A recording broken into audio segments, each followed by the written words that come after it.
Ever wonder what makes a strong leader? It's not about titles or positions. It's about abiding in God's presence. I'm Ronnie Floyd, and my new 365-day devotional, day by day and night by night, is about supporting you to be empowered by God's continuous presence.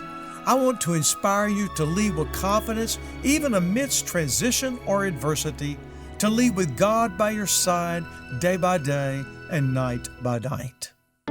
Ronnie Floyd is a leader of leaders with a vision to change the world. The 4 Leaders podcast with Ronnie Floyd is committed to investing, inspiring, and influencing your life and leadership today. With a legacy of investing in thousands and thousands of leaders throughout the years who've led in multiple arenas of leadership. Now is the time, and today is the day for Ronnie Floyd to invest, inspire, and influence you in a serious and responsible way. So spread the news and share the 4 Leaders podcast with others around the world. Now, here's your host, Ronnie Floyd. Hello, everyone. My name is Ronnie Floyd, and I want to welcome you to the 4 Leaders podcast today. The subject is the following. Let's talk about your schedule. That's the title of this episode. And so I want you to really think with me through this subject of your schedule. I learned many years ago, and if you are wanting to really learn about someone else's life and what's important to them, or at least what they care about or passionate about, then you ask them one simple question. Would you tell me your schedule? Now, when you do that, you're going to learn some things. Some of them may disappoint you, but some of them may really encourage you. I call a schedule the big reveal. The big reveal. For example, your schedule reveals your priorities. That can be good, but most importantly is your schedule helping you accomplish the priorities of the assignment that you have in your job. But at least it reveals somewhat your personal priorities. Your schedule also reveals your passions. Your passions. In fact, quite honestly, I think at times many people, it reveals more about their passions than it does their priorities. Because you see, I learned, probably 25 or 30 years ago, after leading teams for a while, that you never have to really encourage someone to follow their passion. I found in supervising staff members, those staff members will always accomplish their passion. Now, they may not always accomplish the priority of their assignment, which is a problem, but they will always run to their passion. But the schedule also reveals your strengths. We tend at times, many times, to run to our strengths. Now, that's what we should do. That is a good thing. That's not a bad thing. But we also know that the schedule at times can reveal how we run to our weaknesses. You see, sometimes we are so cognizant and aware of our weaknesses that we want to make up for it, and we think we're going to get better at something, and so we have to spend more time on this. And in reality, you can spend more time on it, and it may make you better. There's no question about that. But I think it's also important that each of us understand that you can spend so much time on trying to get better at something you're never going to be better at, and you would do much better with your time if you spend it working more on how you can use your strengths to leverage the organization and leverage your own leadership strengths for the organization that you serve. But also, I do believe this, and I really deeply believe this, is that your schedule reveals your personal discipline or your lack of it. A moment ago, I said if you were to ask some people their schedule, it may disappoint you, because it may reveal they don't have near the personal discipline you may have imagined them having. and you may become disappointed in that. But I guarantee you one thing you will learn about a schedule. It will reveal whether a person is disciplined or they lack discipline in their life. So let's talk now about the heartbeat, the meat of what this podcast is going to be today, about this subject of let's talk about your schedule. I'm going to mention 5 matters today. Now, I want you to think with me about who am I talking to? I'm talking to leaders from all walks of life, people from all walks of life. Some could be high school students, some could be in their 90s, some could be in their 70s, some could be retired, some could be in the prime of their career, some could be stay-at-home moms, some could be college students. I mean, we're talking about a vast number of different people are a part of listening to this podcast, from CEOs all the way to people that may just have a heart to serve and to get better. They don't have any responsibility. They just want to become a better person or a better leader. So I'm going to operate at a high level here in order to do that, because if I were to go down on one vocation, let's just say that I was talking to 100 pastors, which I have done before, about this very subject, but never about the things I'm talking about here today in this relationship, because it's more general in what I'm about to say. But if it were a specific group, if I was addressing 100 CEOs in business, or I was addressing 100 pastors and as church leaders, or I were addressing 100 couples at a couples retreat, and we were talking about schedule, all of this would change per the audience.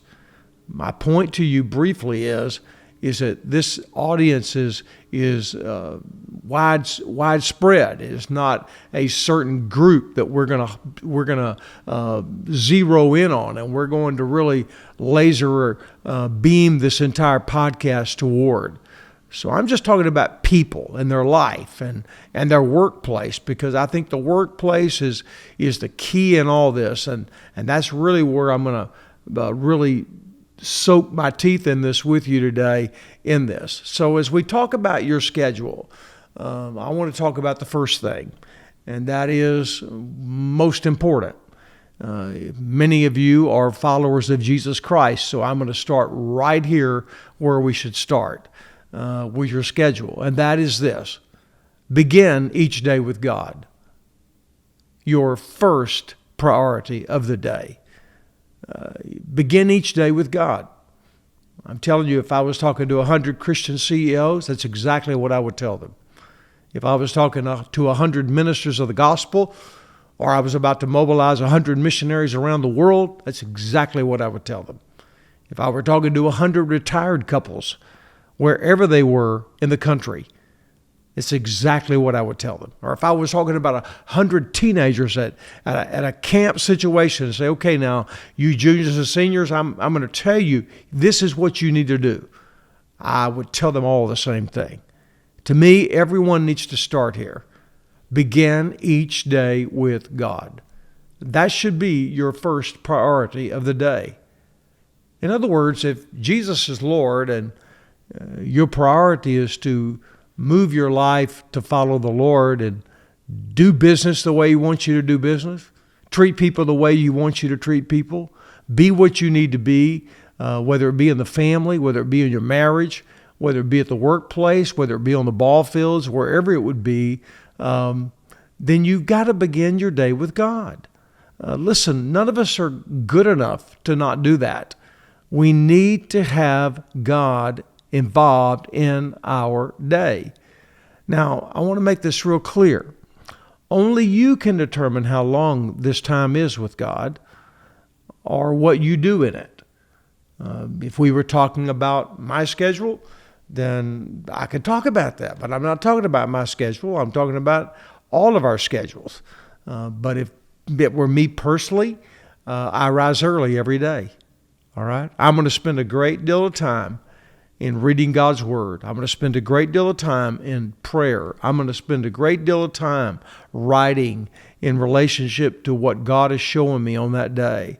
And I'm going to spend time reading a couple of supplemental devotions for my life. At the end of that time, one is Oswald Chambers' devotion called My Utmost for His Highest, which I have read probably 10 years in a row, maybe longer than that. And still, the Lord shows me things I've never seen before in something He's written. And then now, of course, I'm also going through my own devotional that I've shared with you on this podcast right here, day by day and night by night. 365 devotions. I hope if you don't have your copy, you'll order it on Amazon and get it in your home immediately, because I'm telling you, I'm big on consistency, and you'll never be consistent to live for Christ if you're not consistent in your devotional life. I'm just going to say that only you can determine how long this is, whether it's 15 minutes, 20 minutes, or let's say, I'm only going to do one thing and it's going to be a devotional, so it's not going to be very long. I said, okay, you can do this in, about 5 minutes, 3 to 5 minutes, and then you can pray for some or whatever you want to do. But, you can do a lot of things. I would encourage people to have a strong diet of reading the Bible every day. And all of you that know me know that that's exactly what I practice and that's what I believe in. But I will say one other thing about this, so I won't get bogged down in what is my passion and what is also my priority. And that is, only you can determine not only how long this is every day and what you do in that time with when you begin your day with God, but only you can determine how consistent you will be in doing it. Only you can be. I just believe deeply the number one need is consistency. I said this, it could have been a week ago or 2 weeks ago on the podcast, and I said it yesterday to a congregation of a lot of people as I spoke 3 times at Cross Church. And I said to the thousands of people that were there, I said, listen, the number one thing that people struggle with is consistency in their devotional life, consistency in their time with God. And to me, what I've learned over the last 4 weeks, since day by day and night by night has been released, is that this is helping people meet that need in an extraordinary way. Consistency, showing up even when you don't want to, showing up when you're tired, showing up and being committed to your time, showing up, and that's the way I'm going to begin my day, and I'm not going to compromise it. That's what it takes. And so I want to encourage you to be tenacious to begin each day with God, your first priority of the day. Now, the second matter about your schedule, since we're talking about your schedule, I want to encourage you to prepare to accomplish your number one priority in your job. After you have your time with God, everything for a long segment of your day should be to help you to prepare to accomplish your number one priority in your job. What is your number one priority in your job? I didn't say your passion. I said, what is your number one priority in your job? I mean, if you're a football coach and, you're in the SEC and you're about to play LSU, your number one priority that week is to defeat LSU. Or if you're playing the University of Texas, or you're playing whatever team you're playing. Doesn't matter whether you think you can win it or you think you're going to lose it. The bottom line is you have to prepare to accomplish your number one priority in your job. What does that take? Let me mention these things quickly. It takes personal preparation in order to accomplish this number one priority effectively. I remember for all those decades I was a pastor. And I'm telling you, I believe deeply that my number one priority in the job of serving as a pastor of a local church was one thing. I had to be ready for Sunday. Sunday was Super Bowl to me. Every Sunday, all 52 of them. And I had to be ready in the pulpit. I had to be ready in study. I had to be ready in my preparation. I had to be ready to speak. I had to be ready to preach, whether I was preaching one time or I was preaching 3 different messages or 4 different messages for the week. If you're going to be a communicator, and in this case, a preacher of the gospel, which is what I was and still am, then ultimately you've got to have something to say. And if you're going to stay anywhere very long, you can't say the same thing all the time. And so it takes great deal of preparation in your life to accomplish your number one priority in your job. That would be true for most jobs. So don't underestimate your own personal preparation to get that assignment done. That could be preparing for meetings that you're about to have with your team. If you were moving forward in a business deal or something, if you were in a real estate company or whatever you were doing, what's it going to take to get this accomplished? Also, I believe it's important in this preparation to accomplish that, you need to collaborate with your team and collectively work together to accomplish that number one priority successfully. Any business knows what its business is. And your business can't be this week and this week. And I mean, that's you can't run that. It's got to be run by your mission. It's got to be run by your vision. It's got to be run by what you value and the way you value those things and what's important, those matters. Those are all very, very important. Also, you have to determine that nothing will restrict or delay you from having the proper time that it takes personally and as a team to accomplish that number one priority. Doesn't matter what it is. So you think about the number one priority of your company, the number one priority of your job, the number one priority of the team that you work with at your corporation. Whatever that number one priority is, you personally have to focus on that, and you have to get your team together to collaborate together to focus on this and make sure it gets done in the right manner.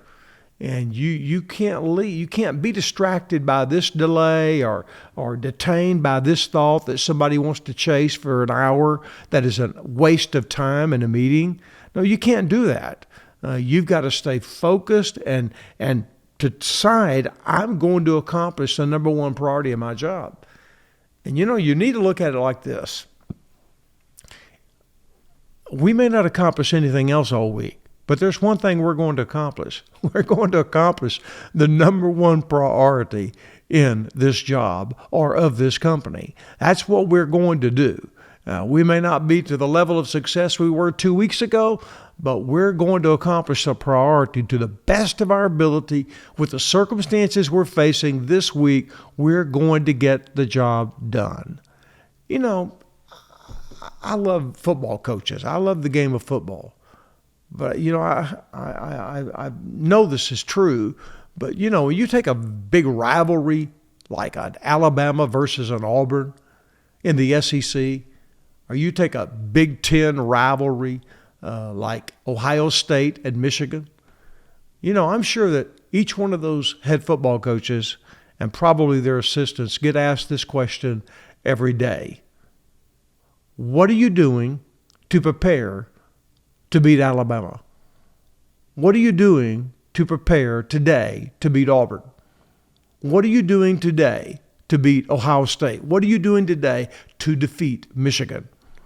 You see, yes, there is an ultimate goal in some jobs at an annual basis.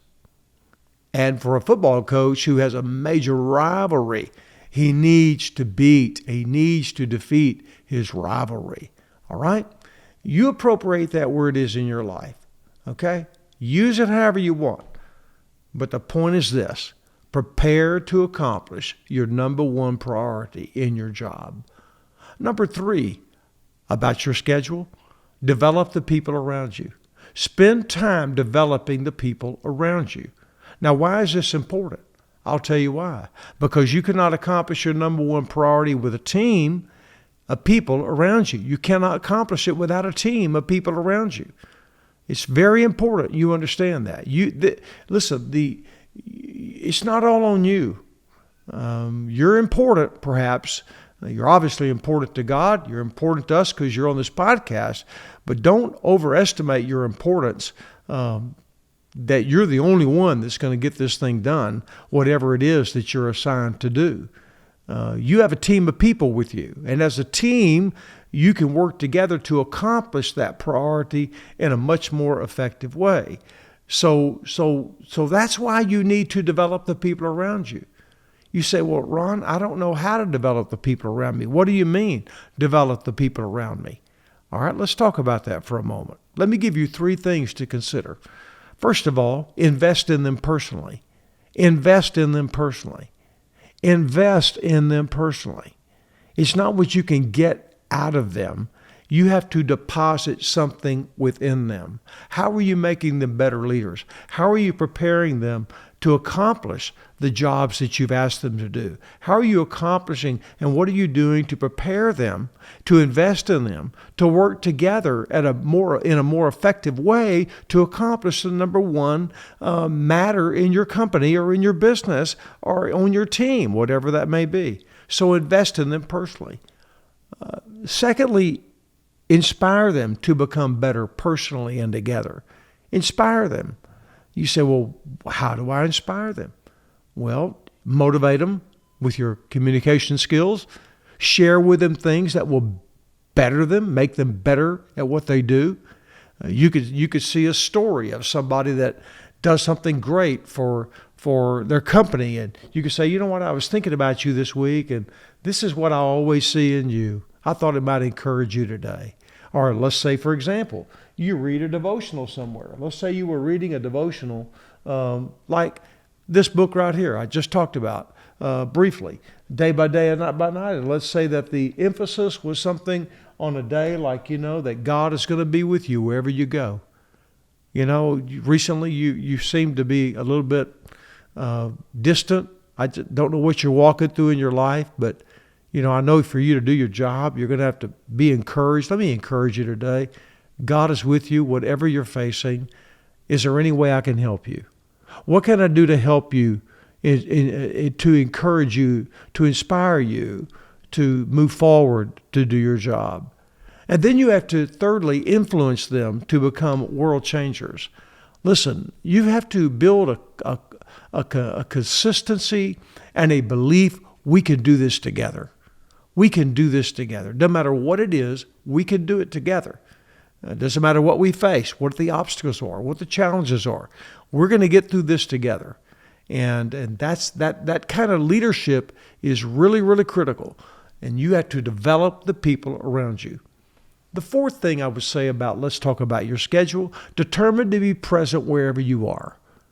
Determine to be present wherever you are. You've only got so much time in your life. So wherever your feet are, you need to be there. Determine to be present wherever you are. You see, a lot of leaders do a lot of things that really don't turn them on. It doesn't, fire their jets up. It doesn't really crank them. It doesn't get them going. They seem bored in what they're doing. Our leaders many times are so multitask, it takes away from their effectiveness many times. You can't be on a call when you need to be really focused on what that person is saying, and you're over here doing your email while you're on the call. That is very unwise, and it's very insensitive. And if somebody has to repeat something to you more than once, or they hear the clicking of your keys on your computer, it makes them feel very insignificant. So it's important that we understand this. So I want to just share this with you. When we talk about determining to be present wherever you are, listen, focus on wherever you are. Focus on who you're talking to. Don't look past people, look at people. Care about them. I was in a situation yesterday. I was asked to sign books in between the 3 services that I spoke at. I did it the entire time, the entire time in the lobby. I spent with people all day yesterday, and I loved every bit of it. And there were some of those people that were coming through with challenges in their life. I know there was at least 2, and there may have been 3, that I took their hand and I said, listen, let's pray for you right now. Can I pray for you? Yes. They were so surprised that I took time not only to look them in the eye, hear what they said, but I prayed for them. I cared for them. It's important that we not only focus on people, but we care for them. And one of the ways we care for people and we show people they matter is we look at them in the eye while we are talking to them. Now, there's a fifth thing I want to talk about in relationship to your schedule. Refresh your life daily through personal fitness. Refresh your life daily through personal fitness. I know already some of you are going to put up the barriers. You're going to say, that's not me. I don't want to do that. I hate that kind of stuff. It's boring to me. I don't want to do it. Okay. Hear me out just for a moment. If you do not refresh your life daily through personal fitness, how are you going to be flourishing as a leader? How are you going to have the strength and the energy to develop other people who need you to develop them? How can you even accomplish some of your assignments that are huge if you are not in the best fitness possibly that you can be in? So let me recommend a few things, and you think about this, and we could talk about it maybe perhaps one other time in the near future. But I want to challenge each one of you, no matter who you are. I know you're busy. You say, I'm busy. I don't have time for this. Okay, hear me out. Work out daily. Work out daily. 30 minutes a day. I would say 30 to 60 minutes a day. I would urge you to work out daily. Secondly, while you are working out, nourish your life and leadership while you do it. You know how you nourish your life and leadership while you do it? You listen to podcasts like this. Or you literally listen to something you normally don't listen to. Or you just refresh yourself. If some of you love music, then listen to music. Or perhaps what I like to do is I like to listen to things from all areas of life, and it just makes me better. And sometimes I don't like to hear anything about anybody's podcast. I just want to have just me having quiet time while I'm working out. It's not easy to be disciplined to do that, but you've got to do it. But I tell you what it's going to take also. You have to refuse to lose that nourishing time. It's important. I promise you, if you will couple your workout every day with nourishing your life and your mind and your heart while you're doing it by listening to things, podcasts or books, or if you're into listening to people teaching God's word to you, or whatever the situation may be, or worship, whatever it may be, or some easy listening channel out here, or listening to the news the entire time. Whatever refreshes you, let it happen, but refuse to lose that time. Now listen, you can't give your best if you're not at your best. You say, well, Ronnie, I'm 70 years old. I'm not going to be at my best. Well, you may not be at your best as you were when you were 45, but some of you will be in better shape when you're 70 than when you were 45 because you didn't care anything about taking care of your body. I learned a long time ago, years and years and years ago, that, boy, it's important that you take care of your body. You've only got one shot at it. And so you need to work out every day. I take seriously every day, an hour a day. An hour. You say an hour. That's right, an hour. Because I need the time. I need my time to refresh me. I need to be at my best physically, mentally, spiritually, relationally, in every way. And I'm telling you, when you do that, it will make you a better leader overall. And then I also want to just encourage you to take time away for rest and refreshment weekly. In other words, take a day off. It's important you have a day off. No matter how big dog of an CEO you are, or you think you're this, or you think you're that. You only have so much of you. And you need to find a way to press pause and to take time away every week. And then plan and take time away, perhaps quarterly or semi-annually, or whatever your job will help you and let you do. It's so important that you refresh you so you can be a refreshing leader. You don't want to be that guy, that girl that's negative in the meetings. You don't want to be that person out here that doesn't feel well, and you're short on your temper, or this or that. You don't want to be that. You want to be that person that is always, we can do this. We can get this done. We're better together. And you feel great because you're taking care of yourself and you are living a refreshing life along the way. I close with this today. Every job is different. That's right. Every job is different. Every job has a different rhythm. You can't compare, a football coach with a CEO. You can't compare a person who is working from home with technological skills with a person who is working out here in manual labor. I mean, you can't compare people. Every job is different, and every job has a different rhythm.